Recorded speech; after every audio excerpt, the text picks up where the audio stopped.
1983 मध्ये बांधलेला आहे आमचा जुना कौलारू आणि चिरेबंदी घर असा.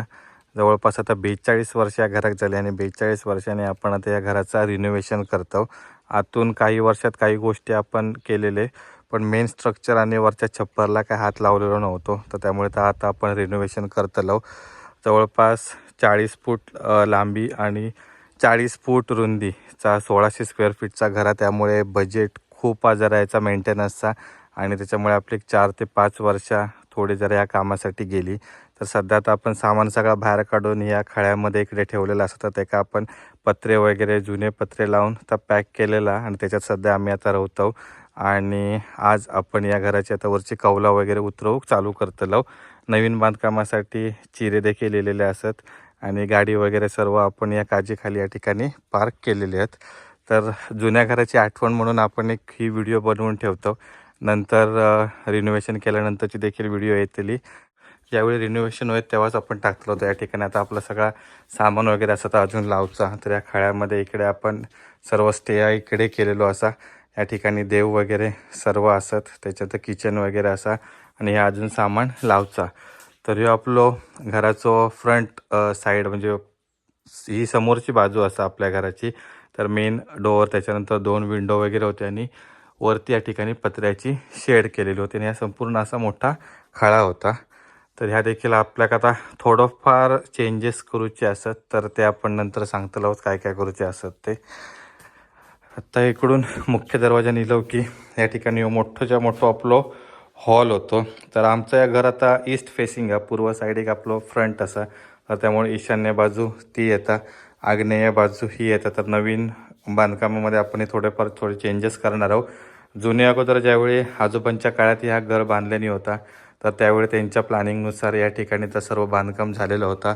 हाईट बघू गेली तर 8 फूटच फक्त हाईट होती या ठिकाणी. त्यामुळे हे फॅन वगैरेवरती माळव केल्यानंतर संपूर्ण असे डोक्याक वगैरे हाताक वगैरे लागायचे.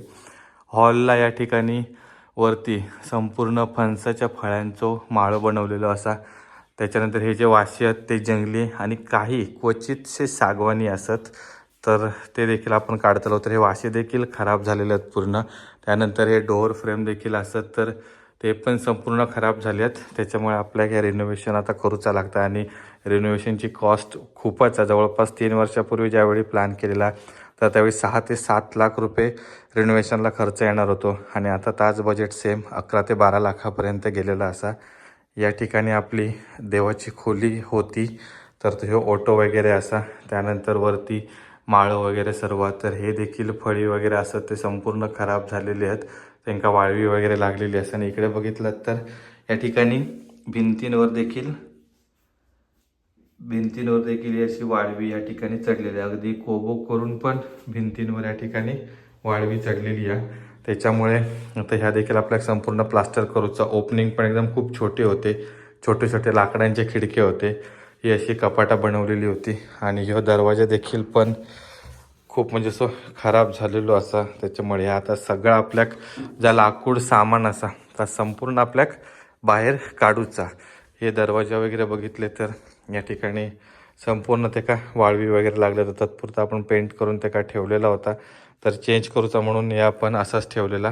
तर आता हे सर्व डोअर्स वगैरे, काही डोअर या ठिकाणी बंद होणार आहेत, काही नवीन डोअर आपण ओपन करणार आहोत. तर या ठिकाणी बघा 1 2 त्याच्यानंतर 3 4 5 हॉललाच 5 दरवाजे असत. मिळून एकूण टोटल घरात आमच्या 14 दरवाजे असत. त्याच्यानंतर इकडे मधलं ह्यो पूर्ण हे कसं सेपरेटच हॉल आहे आणि ह्याची उंची जवळपास 18 ते 20 फूट असा. कारण ह्यो पूर्ण 8 फुटाचं एरिया आणि वरती एक साधारण 16 ते 18 फूट असा. त्यानंतर वरती संपूर्ण असं चौक केलेला.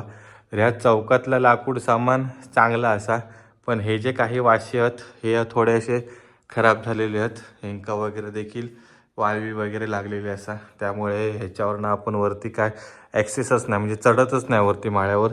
अगोदर ह्या माळ्यावर आपण वरती चढून सामान वगैरे ठेवायचा, पण आता हे वाशी आणि फळी खाल्ली खराब झाल्यामुळे आपण त्याच्यावर पण सामान ठेवणं सगळा बंद केलेला होता. त्यानंतर या ठिकाणी एक आपली स्टोर रूम टाईप म्हणून आपण यूज करत होतो. तिकडून पण दरवाजा, इकडून पण दरवाजा, छोटीशी इकडे खिडकी. तर त्यावेळी कोणत्या प्लॅनिंगने या घर बांधलेले असतात आपल्याला तेवढे काय कल्पना नाही. पण आता आपण आमच्या प्लॅनिंगनुसार या ठिकाणी चेंजेस करणार आहोत. तर ही आमची जुनी टी व्हीची रूम होती. या ठिकाणी आपली टी व्ही असायची आणि इकडे आम्ही सर्वजण जेवक बसायचे. आणि हे का देखील या ठिकाणी आपण सर्व कलर काम वगैरे केलेला. हे डोअर देखील खराब झालेले आहेत. प्लस वरचे भिंती देखील असं तर ह्याच्यावर काय कडप्पा वगैरे काय टाकलेले नव्हते, ना लिंटल होते, ना चौतऱ्या या ठिकाणी काय टाकलेला होता. त्याच्यामुळे आपल्या भिंतींका देखील काही ठिकाणी क्रॅक गेलेले असत. तर हे बघा, हे असे भिंतींका क्रॅक गेलेले असत. त्यामुळे हे आपण सगळं इथून कट करणार आहोत आणि लिंटल वगैरे आपण या ठिकाणी टाकतलं होतं. ही कपाटांची वगैरे देखील फळी संपूर्ण खराब होती झालेली. अशी एकंदर सध्या अवस्था असा. इकडे एक असं स्टोर रूम होतो, तर त्या ठिकाणी देखील आपण ही म्हणजे मी या ठिकाणी माझा टेबल वगैरे असायचा, तर लॅपटॉप वगैरे सर्व आपलं या कॉर्नरला असायचं आणि याच ठिकाणी आपण बेड ठेवलेलो होतो. तर इकडून देखील आपल्या बाहेर जाऊ एंट्री असं. तर ह्या देखील दरवाज्यावरचं संपूर्ण जे बांधकाम तर आपण खराब झालेलं असं म्हणजे त्या क्रॅक गेलेले आहेत ते का. आणि हे डोअर देखील खराब झालेले आहेत. वरचे फळ्यांची देखील अवस्था खूप वाईट आहे. हे वाशे, त्याच्यानंतर वरचे वाशे, तर यांची देखील परिस्थिती खूप भयंकर आहे. त्याच्यामुळे या ठिकाणी आपण आता चेंज करूचं पूर्ण डिसिजन घेतलेलो असा. इकडून या साईडला येलो की इकडे पाठीमागे असा पडवी. तर त्या पडवीमध्ये आपण ज्या काय शेतीसाठी लागणारे ट्रॅक्टर वगैरे असत, अवजार आता त्या ठिकाणी ठेवायचे.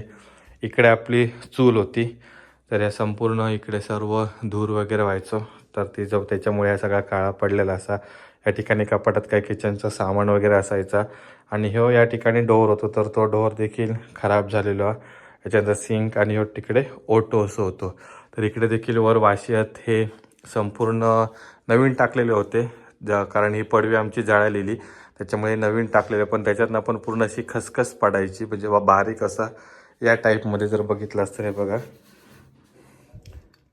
तर ही अशी बारीक अशी खसखस पडता. तर एवढं नक्की काय प्रकार काय कळत नाही. लागतात म्हणतात लाकडा. तर त्या साईडची जो प्रकार होतो म्हणून त्याका आपण एक प्लास्टिक रॅप करून या ठिकाणी ठेवलेलं होतं, जेणेकरून किचनच्या याच्यामध्ये त्या पडता नाही. आणि आता वरचं इकडे आपण या ठिकाणी शीट वगैरे टाकलेले होते, तर ते देखील आता सर्व काढलेले असत. आणि इकडून देखील एक डोअर आणि ह्यो देखील एक आपलं स्टोर रूम होतं. तर हे का आपण काय जास्त रिपेअर केलेला नव्हता. फक्त या ठिकाणी एक डोअर एकदमच खराब झालेलो, तर तो डोअर काढून टाकून त्या ठिकाणी बांधकाम आपण करून घेतलेला असा. तर ही असा फ्रीजची जागा आणि ह्यो देखील आपण एक स्टोर रूम म्हणूनच यूज करत होतो. इकडची देखील लाकडा संपूर्ण खराब झालेली होती आणि ही पडवी तर अतिशय वाईट अवस्थेमध्ये होती. वाशांका पण या ठिकाणी सपोर्ट लावलेले आहेत. त्याच्यानंतर सर्व ह्यांका असे सपोर्ट लावून जवळपास 2 वर्ष आपण या ठिकाणी थांबलेलो. कारण जर या आपण केलं नसतं तर हे ज्यावेळी पाऊस पडतं तर या कौलाच्या वजनाने संपूर्ण वाशे तुटले असते. तर बघितलं असतं रे बघा, 1 2 त्याच्यानंतर 3 ह्या वाशांका या ठिकाणी सपोर्ट लावलेले असतात. प्लस हे वाशे देखील खराब झालेले आहेत. त्याच्यामुळे हे सगळे आपण लाकूड सामान आता सगळा काढणार आहोत. तर हे बघा, हे देखील डोअर वगैरे असतं ते संपूर्ण गेलेले आहेत. ह्याच्यात काय राहिला नाही. त्यामुळे सगळं आपण ह्या लाकूड सामान जळाऊसाठी म्हणून वापरतलं. काही चांगले जर ह्याच्यामध्ये हे मिळाले तर ते आपण देऊन टाकतलो. त्याच्यानंतर इकडे पण बघितलंच तर ह्याच्यातले देखील वाशे आपण चेंज केलेले आहेत. ही एवढी पडवी आहे ती नवीन टाकलेली आहे, कारण इकडे आग लागलेली होती. त्यामुळे किचन आणि ह्या रूमची अर्धी पडवी तर ही नवीन बनवलेली आहे. तर नवीन बनवताना आपण मध्ये ह्या ठिकाणी सपोर्ट लावून ठेवले. जर असेच सपोर्ट जर सगळीकडे लावलेले असते तर अजून 4 ते 5 वर्ष घरात काय अधिक झाला नसता. तर त्या सपोर्ट नसल्यामुळे या ठिकाणी हे आपल्या वाशांवर लोड येऊन संपूर्ण वाशे या ठिकाणी बेंड झाले आहेत. आणि त्याच्यामुळे आपल्या हे जे सर्व मेडके वगैरे असतात ते लावचे लागले. बाकी इकडे वरचं स्पॅन छोटं असल्यामुळे त्याचे वाशे चांगले असत, पण ते देखील वजनान बेंड झालेले आहेत. आणि लाकूड सामानाक देखील 40 ते 42 वर्ष झाले आहेत. त्याच्यामुळे त्याचा देखील लाईफ संपत इलेला. तर या सर्व गोष्टींमुळे आपण आता या रिनोव्हेशन करूचा संपूर्ण काम हातात घेतलेला असा. तर आता आपण सामान तर बाहेर काढला. आज आपण उतरवतलो कौला.